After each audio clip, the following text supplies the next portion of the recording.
Boys and girls, welcome to the industry building. Today we're going to talk about coal mining, what it was like to be a coal miner a long, long time ago. This is coal, and this is what the men went into the mine to get. It would have been wonderful if they could just walk in that coal mine and laying on the floor of the mine with all this coal, and they could just pick it up, put it in a wagon, and let the mules pull the wagons out of the coal mine. But it wasn't that easy. They had to work really, really hard. They had to dig that coal out. And so it was very, very hard work. But this was their job: go in the mine and get the coal. Now, let's talk about a coal miner that lived a long, long time ago, 60, 70, 80 years ago. This was a man that would get up in the morning and get dressed. He didn't have a uniform to wear. He wore his clothes into the mine. But he did have something special, and that was his hat. The hat was special because in the very front there was a light. It's dark in a coal mine, and so he had to have light. And if you have a hat with a light, that means you can use both hands in the coal mine, whether it's digging out that coal or lifting those big chunks of coal and putting them in the wagon. So the light, his hat, was very, very important. And then he had something else that he took with him every day, and that was his lunchbox. This is a coal miner's lunchbox. It comes apart. You take the lid off. You could turn that over and use that as your dinner plate. And then this comes apart. In the bottom of this bucket, he could put something cold to drink. You're going to get so thirsty working in that coal mine. And then in here, he would put his food, whatever he had. Now, this was before fast food, no McDonald's, Wendy's, or anything like that. So he took whatever he had. A few years ago, a man came out here to the farm to see our coal mine.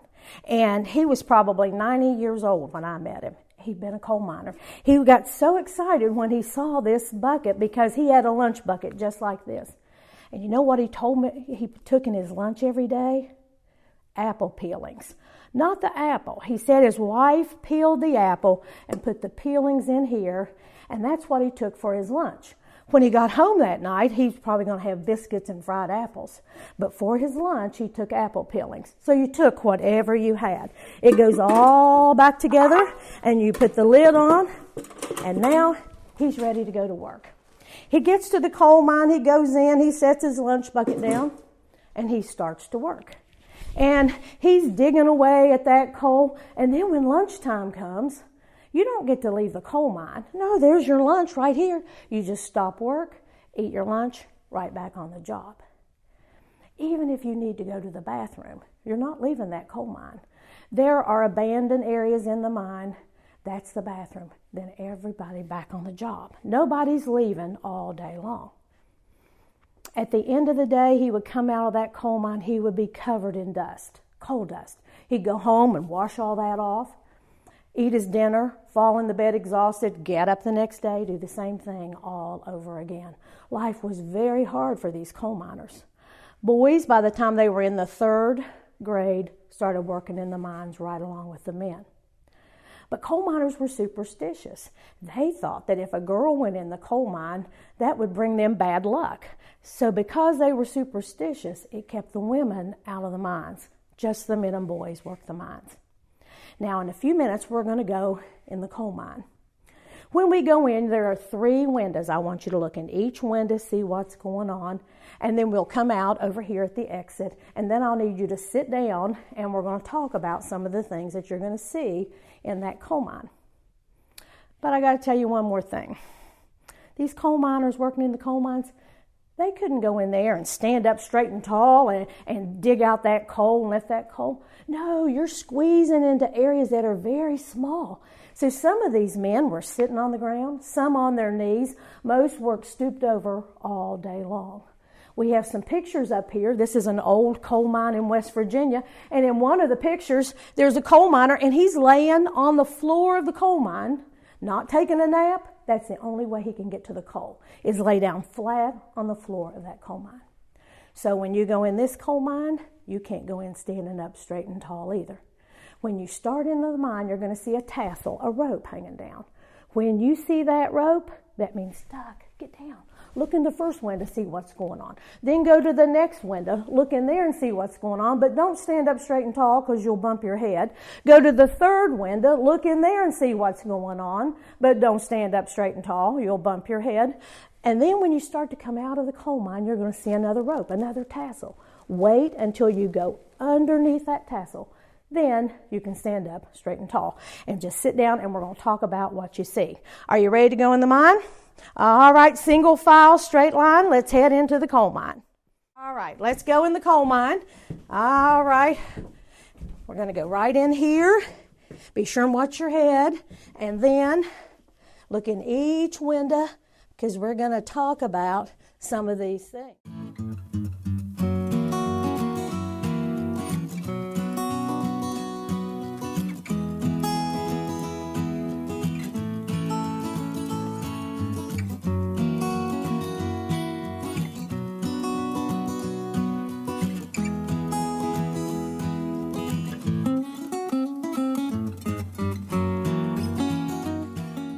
That very first window, there's a coal miner there, and he has a bird cage with a canary.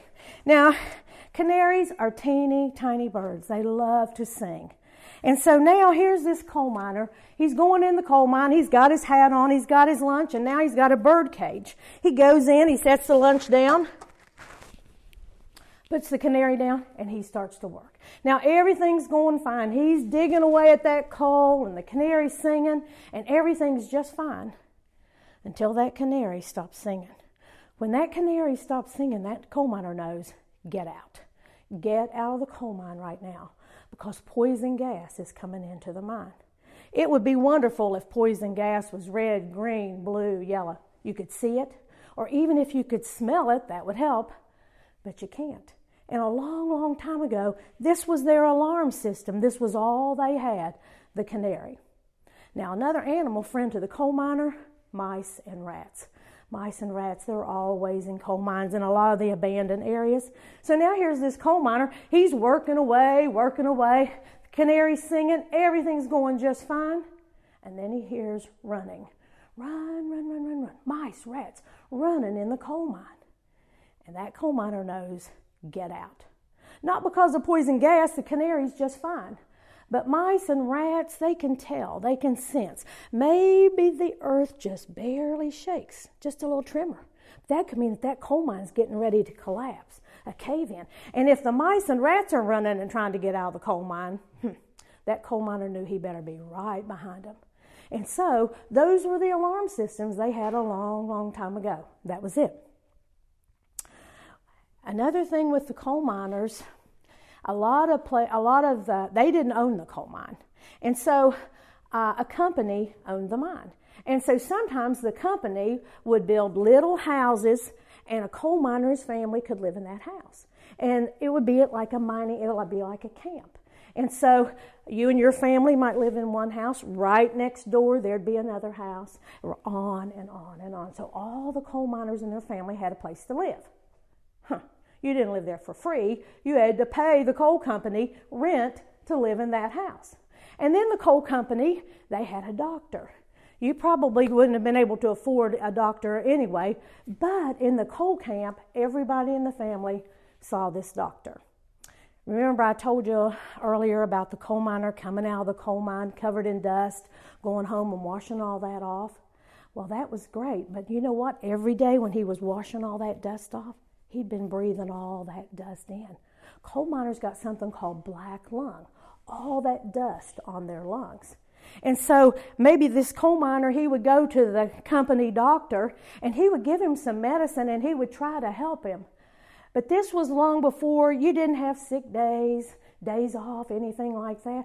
And if you didn't work, you didn't get paid. So coal miners worked when they were hurt.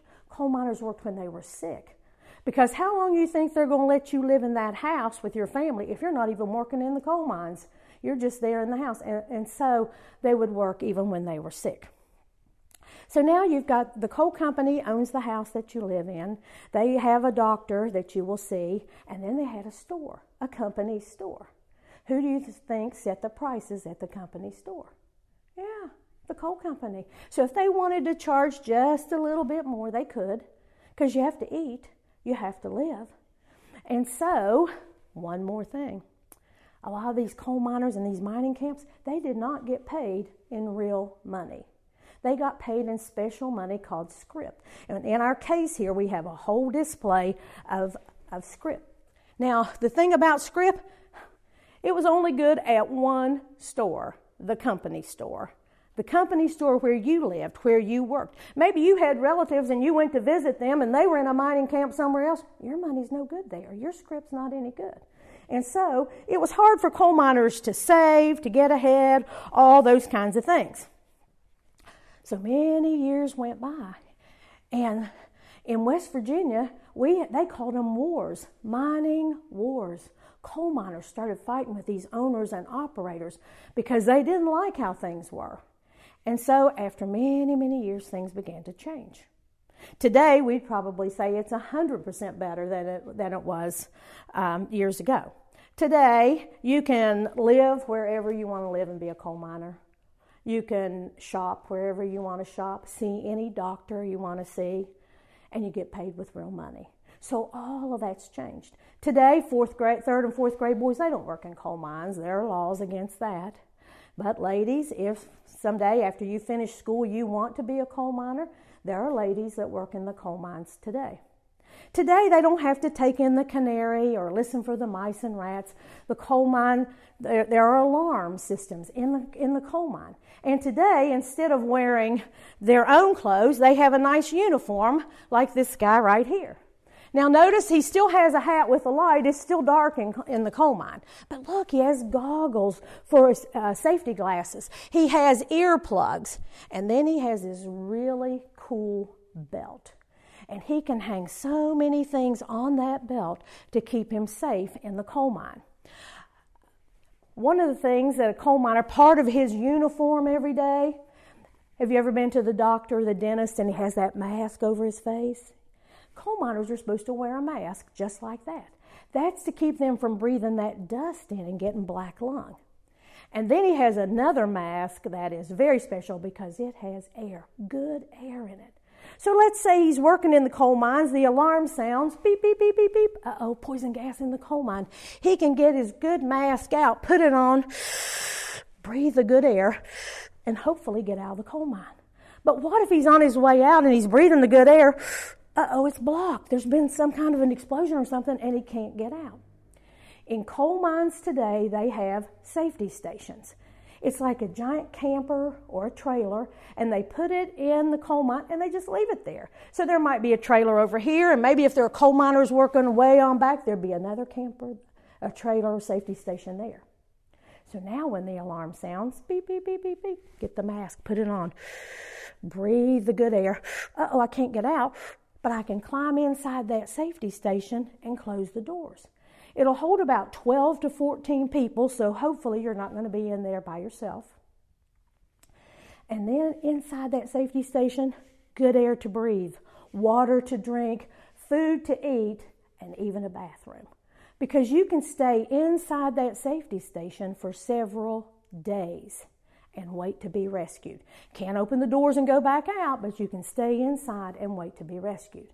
So that makes it a lot better than it used to be. But even with all that, we know that being a coal miner is hard work and dangerous work. But I'm glad there are men and women that are willing to be coal miners, because you know what?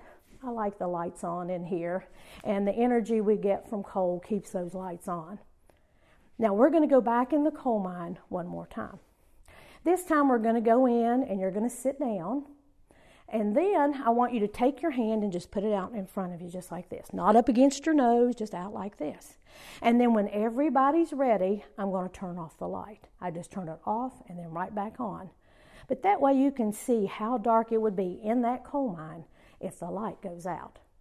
All right, let's head in and sit down and we'll turn out the light. Boys and girls, darkness is the enemy of a coal miner. When that light goes out, you can't even see your hand in front of your face. Now, what if that coal miner says, oh, I come in here every day. I think I know how to get out of here. So he starts he gets up and he starts trying to go out. But when you can't even see your hand in front of your face, there's not even one teeny tiny speck of light, he could get all turned around.